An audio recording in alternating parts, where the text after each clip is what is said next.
Φίλες και φίλοι, γεια σας. Καλώς ήλθατε στο κανάλι μας. Σήμερα θα δούμε μαζί πώς μπορούμε να φτιάξουμε αυτό το υπέροχο σουφλέ ζυμαρικών φούρνου.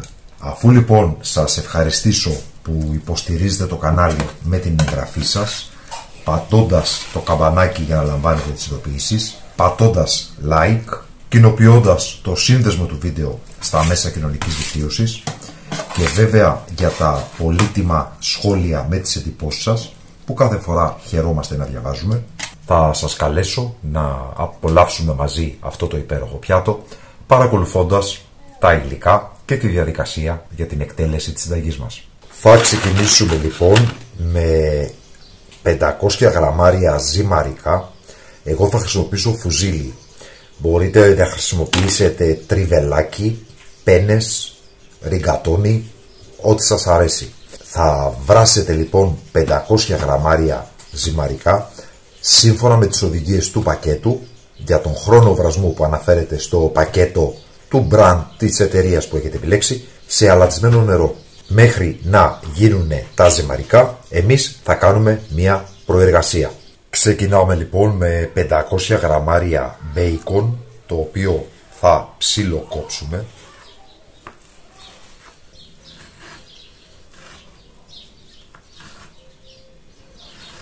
Αδειάζουμε το μπέικον μέσα σε ένα σκεύος.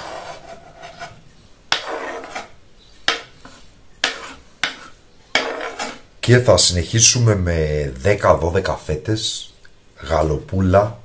Εγώ θα χρησιμοποιήσω καπνιστή γαλοπούλα, τις οποίες επίσης θα ψιλοκόψουμε.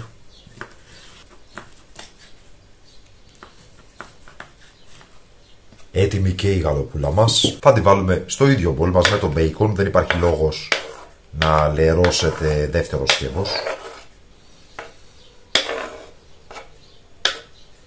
Εδώ είναι λοιπόν τα αλατικά μας.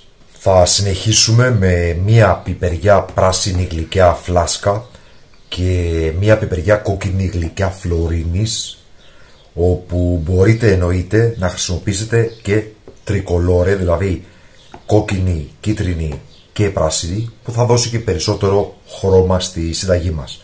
Αυτό θα κάνω λοιπόν και εγώ. Δεν υπάρχει όμως λόγος να πάτε να αγοράσετε αυτές εδώ τις πιπεριές που είναι πολύ πιο ακριβές. Κάνετε τη δουλειά σας μια χαρά με μια απλή πράσινη και με μια κόκκινη φλωρίνης. Θα τεμαχίσω τις πιπεριές και τώρα θα κόψω εδώ κάθετα.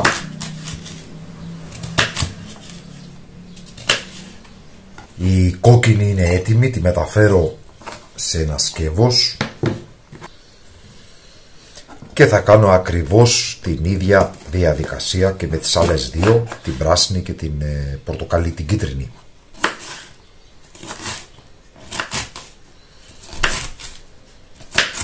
Συνεχίζουμε με την τρίτη και τελευταία πιπεριά μας.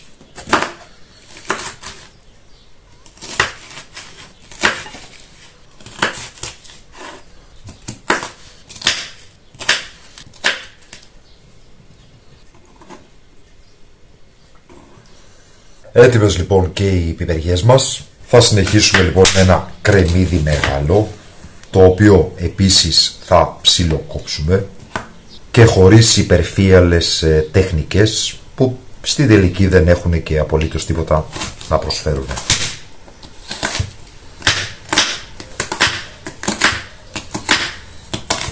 Έτοιμο λοιπόν και το κρεμμύδι και αυτό θα μπει σε ένα σκεύος.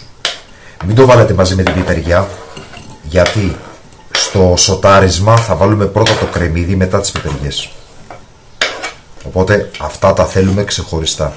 Έτοιμο λοιπόν και το κρεμμύδι μας. Εδώ λοιπόν έχουμε τα ζυμαρικά μας, τα οποία μόλις τα βγάλαμε από το νερό, και θα προσθέσουμε 50 γραμμάρια βούτυρο ή μαργαρίνη ή ηλιέλαιο ή ελαιόλαδο, ό,τι θέλετε εσείς.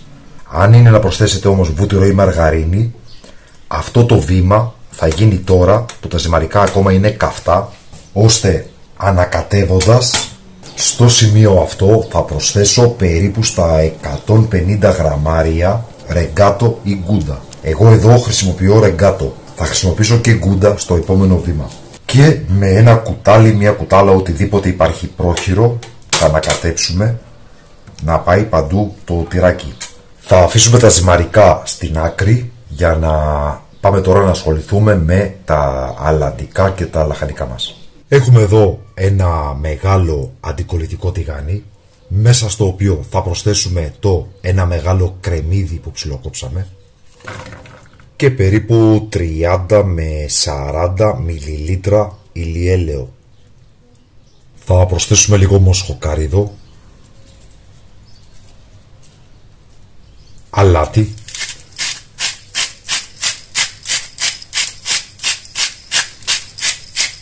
πιπέρι,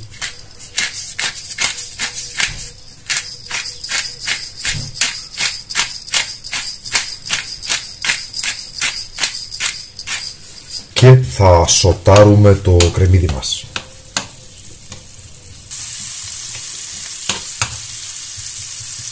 Δεν θα περιμένουμε να πάρει χρώμα, γιατί έχουμε να σοτάρουμε και τα υπόλοιπα υλικά. Θα προσθέσουμε λοιπόν τα αλαντικά μας.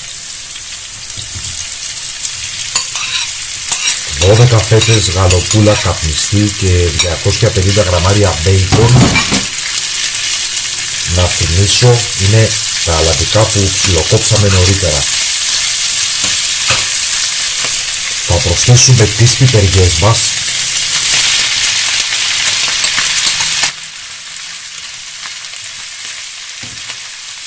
...50 γραμμάρια βούτυρο ή μαργαρίνη,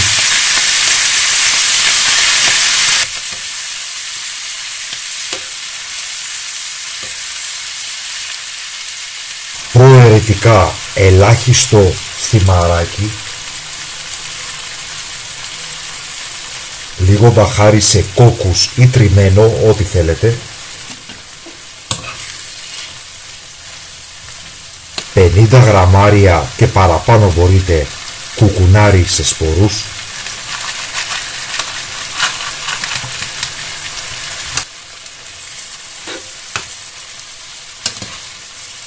και 100 με 200 γραμμάρια καλαμπόκι κατά προτίμηση. Αν σας αρέσει βάλτε και παραπάνω, αν όχι λιγότερο ή και καθόλου.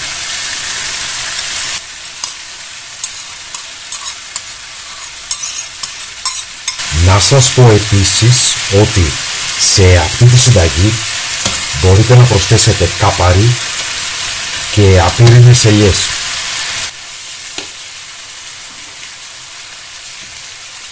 Θα προσθέσουμε ένα κύβο λαχανικών και θα σβήσουμε με λίγο κρασί περίπου στα 50 ml. Θα περιμένουμε να εξαρτηστεί η εθανόλη, το ενόπνευμα δηλαδή από το κρασί, και στη συνέχεια θα σβήσουμε την εστία και θα αποσύρουμε από τη φωτιά. Νομίζω ότι η θερμοκρασία που έχει η εστία είναι αρκετή, οπότε σβήνω την εστία και θα αποσύρω το τηγάνι από την εστία. Αυτό λοιπόν που θα κάνουμε τώρα είναι να αδειάσουμε το περιεχόμενο του τηγανιού μας μέσα στα ζυμαρικά.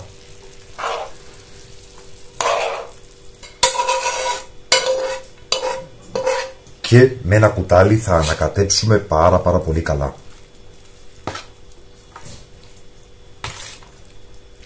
Θα προσθέσουμε άλλα 150 περίπου γραμμάρια τριμμένο τυρί. Μπορείτε να βάλετε ρεγκάτο, γκούντα ή μοτσαρέλα ή άλλο τυρί της αρεσκίας σας. Εγώ εδώ τώρα χρησιμοποιώ γκούντα.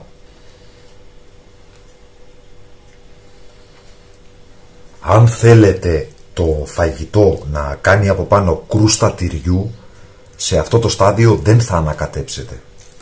Αν δεν θέλετε κρούστα τυριού, θα ανακατέψετε όπως κάνω και εγώ. Προσωπικά θα ήθελα να έχω από πάνω κρούστα τυριού, αλλά είμαι ο μόνος που του αρέσει σε αυτό το σπίτι, οπότε αναγκαστικά ανακατεύω. Όπως βλέπετε είναι τέτοια τα χρώματα που σε κάνει να θέλεις να το δοκιμάσεις. Είναι ένα πιάτο πραγματικά πολύχρωμο. Προσθέτουμε λοιπόν τώρα 500 γραμμάρια κρέμα γάλακτος,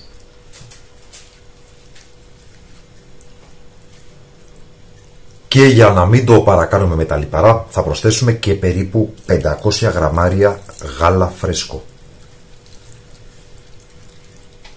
Αν δεν θέλετε να βάλετε το γάλα, θα βάλετε 1 λίτρο κρέμα γάλακτος συνολικά.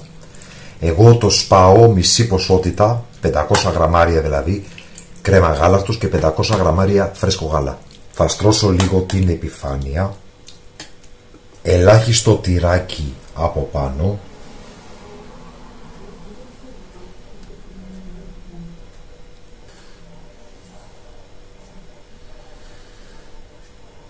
και είμαστε έτοιμοι για το φούρνο. Θα ψήσουμε λοιπόν το σουφλέ μας στους 200 βαθμούς Κελσίου, κλασικό φούρνο, αντίσταση πάνω κάτω, για περίπου 45 λεπτά με 1 ώρα ανάλογα με το φούρνο σας. Το φαγητό θα είναι έτοιμο όταν έχει πάρει ένα ωραίο ρόδινο χρώμα η επιφάνειά του. Θα τα πούμε λοιπόν όταν το φαγητό είναι έτοιμο για να σερβίρουμε. Και το φαγητό μας είναι έτοιμο μόλις το βγάλαμε από το φούρνο και πλέον μπορούμε να σερβίρουμε.